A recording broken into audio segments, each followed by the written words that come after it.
can give you a long answer, but I'll also answer your question.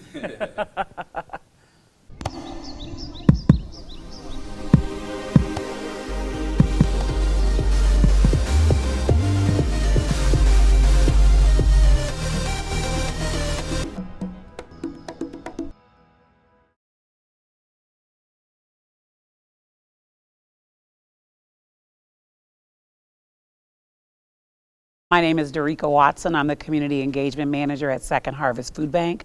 I get the distinct pleasure of doing a couple of things at Second Harvest Food Bank. I get to oversee the Forward Steps initiative.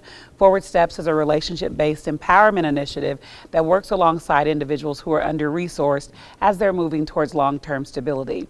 I also get the privilege of being the organization's trainer. So when we think about poverty, when we think about individuals who are under-resourced, a lot of people first look at money, just the lack of having money. But here, we define poverty by the extent to which an individual does without resources. So yes, that could be money, it could be financial, but it also can be emotional, social, mental, physical, spiritual, and a number of other resources. Just not having that resource, in our opinion, is poverty. So I do not believe that I made the decision personally to be a social worker or made the decision to do this particular type of work. I believe that the decision was made for me. I am a firm believer that our gifts and talents make room for us. I actually wanted to say no. Actually, I did say no on the inside when I was offered this position, but I knew that there was something greater I was supposed to be doing, something more than what I was doing at the time. And literally every day I found myself getting closer and closer and closer to what I felt like was my true passion, my true desire in life by doing this work. I see the poverty rates increasing, and I'm not happy to say that, because one of the objectives of our work is to help people move towards long-term stability. But in our communities, what I'm seeing is our unemployment rate is decreasing, but many people are having to get multiple jobs still to make ends meet. Many of the jobs that are available are not living wage jobs.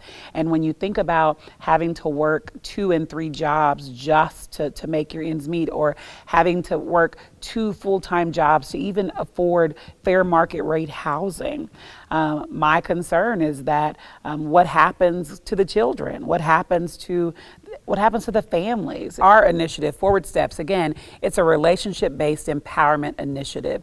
It's not a handout, it's about a hand up. We're never working harder than the families that are in search of or in need of the resources. But again, it's coming together, because one of the things my grandmother always says is you don't know what you don't know until you don't know it. And that's when you need to know it most. So I think, again, if we create the relationships, we will then better understand what the families need to not only get out of poverty, but to stay out of poverty.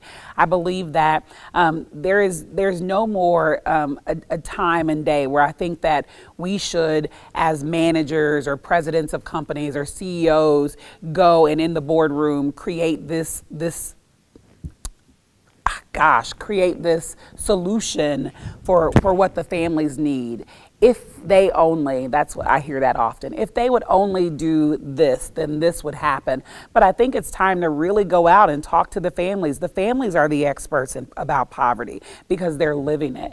The families are the experts about being under-resourced. And why not talk to an expert about a resource that may be beneficial for them? So I think, again, it's about us coming together, and it's not top down and it's not from the bottom up, but it's literally from the inside out. We have to be willing to work together.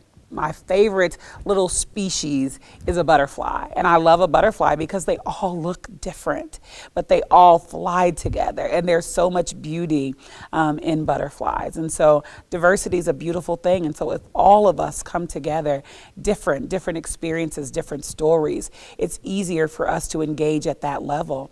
I will not say that it's easy for engagement to happen with people who are different from you, but it's much easier if you're doing that with a group. I think for me, everything always goes back to relationships. I already shared one of my favorite quotes, but I believe that no significant learning occurs without a significant relationship. If we are going to impact our community, if we're going to make it different, if we're going to make it better, if we're going to be able to sustain it, we have to do that together.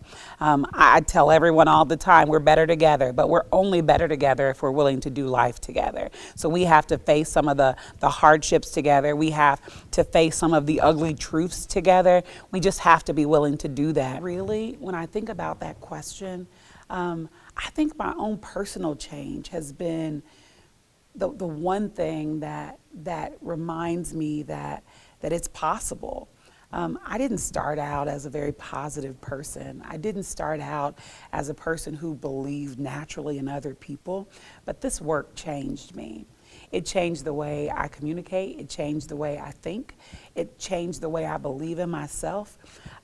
It literally changed my life. And because this work changed my life, I guess I am the one testament that it works. This is probably way out there, right? But I firmly believe that when I was a kid, no one ever asked me what did I want to be when I grew up. And for a while, I was kind of jealous that no one asked me that question, because so many kids get the privilege of being asked and ask that question and then get to dream and think about what that means. But for me, I've been able to flip that a little bit. And my favorite question to myself now is, Dorica, what do you want to be when you grow up? And I take a deep breath in and let it out. And I believe that I am still breathing, so I can change the entire world. And I guess if there were a statement that I wanted to say to someone, that you're breathing and you can change the world. So what do I want to be when I grow up? When I grow up, my time here on this earth will be over. That is when I will live my absolute best life. And so I believe that. I hope that it helps someone else to hear it, that we have the opportunity to do whatever it is that we want to do. As long as we're breathing, we can make it happen. Fantastic. I'd like to thank Miss Dorica Watson for being my first interview for this wonderful channel, and also just thank everyone for watching today.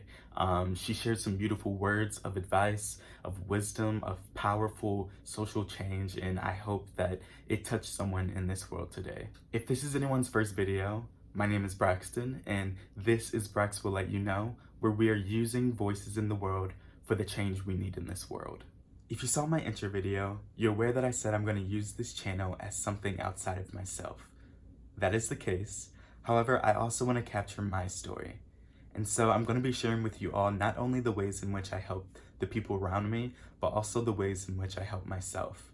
My growth journey, and also just everything that's making me me and the person before you all today.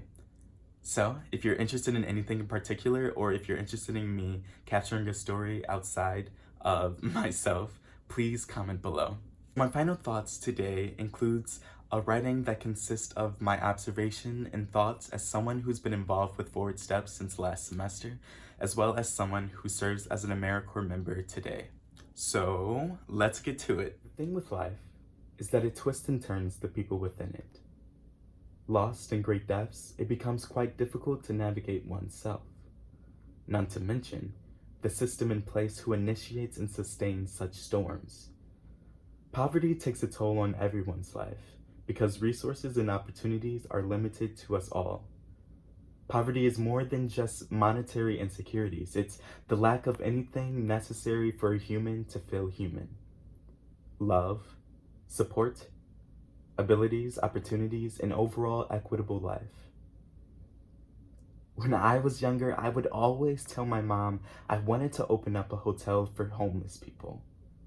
She would ask me a number of questions regarding its maintenance, and with a quick beat, I had my answers.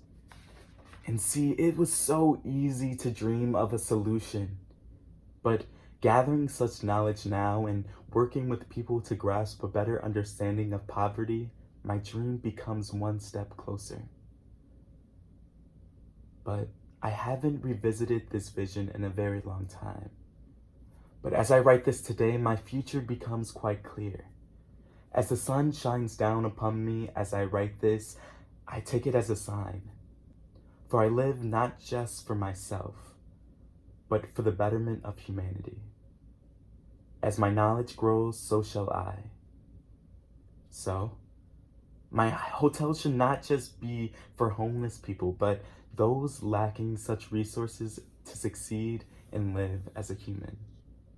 A place of love, of growth, sustainability, hope, and humanity.